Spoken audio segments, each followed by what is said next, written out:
This red-hot Red Sox lineup just got a big old boost.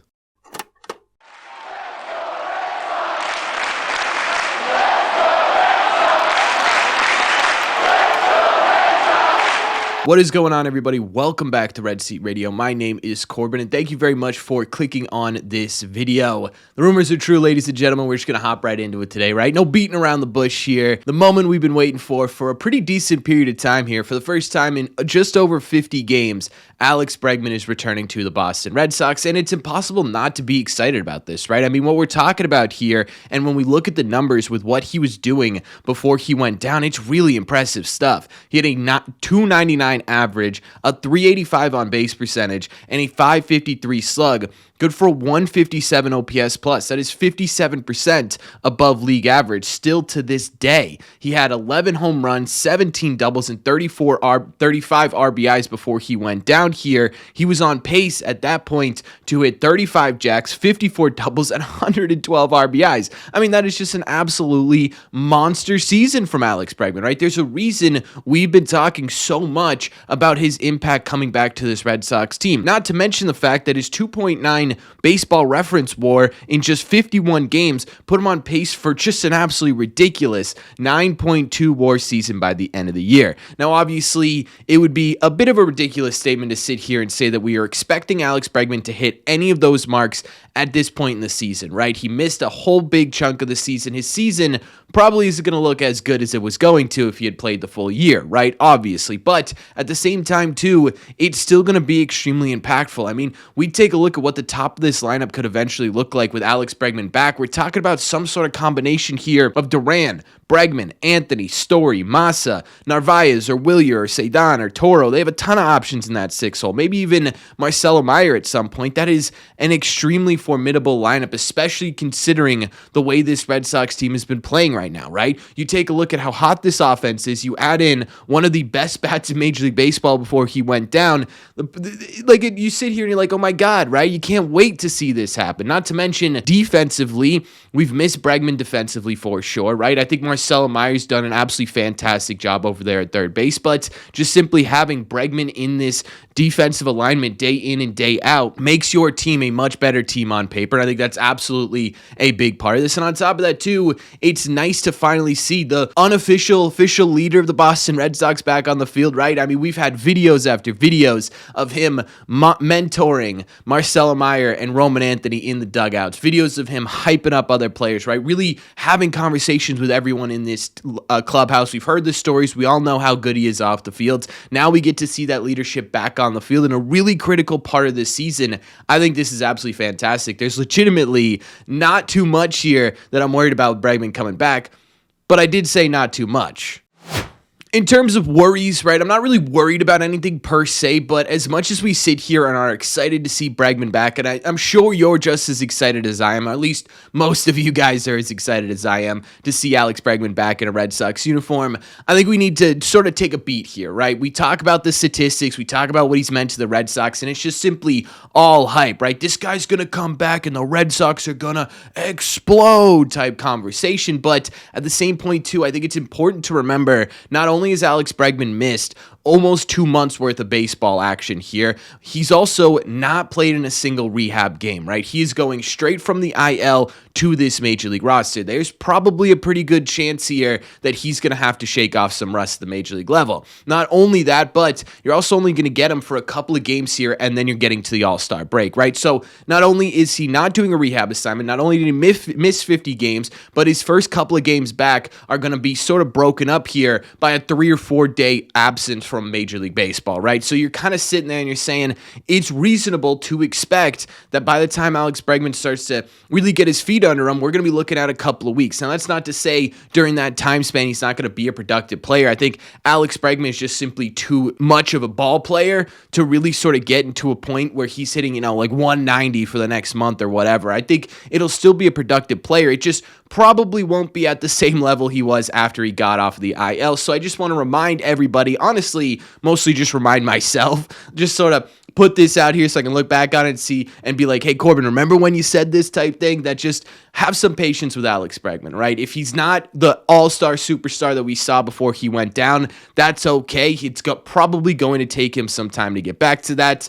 But at the same point, too, right, I don't want to sit here and say that that's a guarantee. Like I said, Bregman's a ball player, man. He loves this game. He's unbelievably hyper-competitive about this game. If he's coming back and not taking a rehab assignment, there is a legitimate chance that he comes back and is just the same dude, right? He's just the same superstar bat that we saw before he went on to the IL. So I don't want to be like, he's not going to be good when he comes back, because there is an absolute chance of that.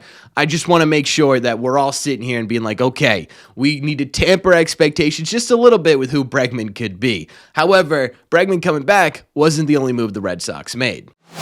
Obviously, in order to get Alex Bregman onto the Major League roster, the Boston Red Sox had to move somebody, right? They had too many guys on the roster and not enough spots, and we've known this for a little bit now. We do know that for third base has been pretty cleared up, right? You had Nate Eaton there for a little bit, who was kind of your pseudo third baseman with Marcelo Mayer. He got sent down with Masataka Yoshida. Not that having Nate Eaton on the roster, people were sitting there saying, boy, where is Bregman going to fit in, right? That's not really what I'm saying. I mostly just meant in terms of roster construction. We know he got sent down. Now, the other move the Red Sox made in order to get Bregman onto the roster, in my opinion, was probably the most obvious move they could have made, and that was optioning David Hamilton down to AAA. Now, David Hamilton does have his positives, right? He's one of the fastest players in the sport. When he was getting on base, it was almost immediately, if he's on first, he's going to be on second. And sometimes even if he's on second, he's going to be on third. And that was pretty valuable to the Red Sox. He also played, I would say, pretty average to above average defense. Specifically at second base, he was a really solid defender for the Red Sox. But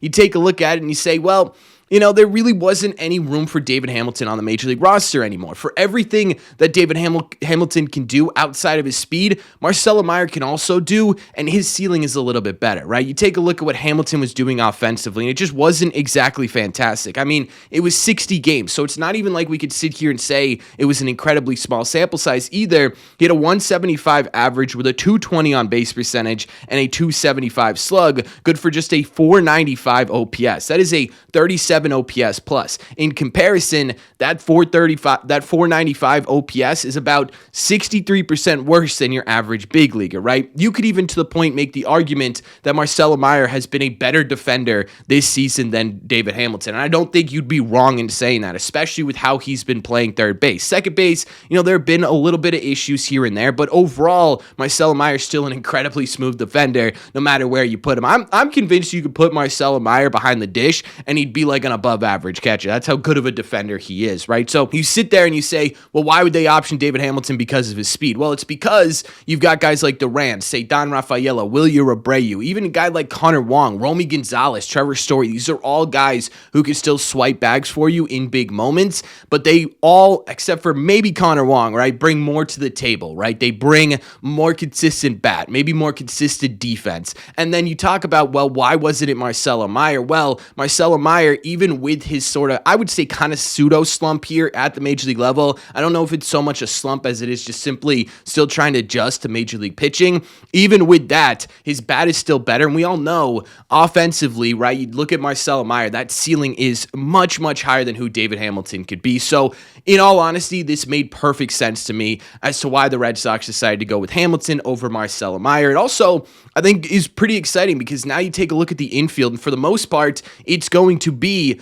Alex Bregman at third base, Trevor Story at shortstop, and Marcelo Mayer at second base. That is a absolutely fantastic, at least on paper, defensive alignment for a Red Sox team who kind of desperately needs something to switch up on their defense, right? So I'm excited to see how that plays out. I also think we're going to see Romy a lot at second base too, just sort of flip-flopping between first and second with Mayer and Toro. So there's a lot to be excited about with this, right? And I think this move made the most sense.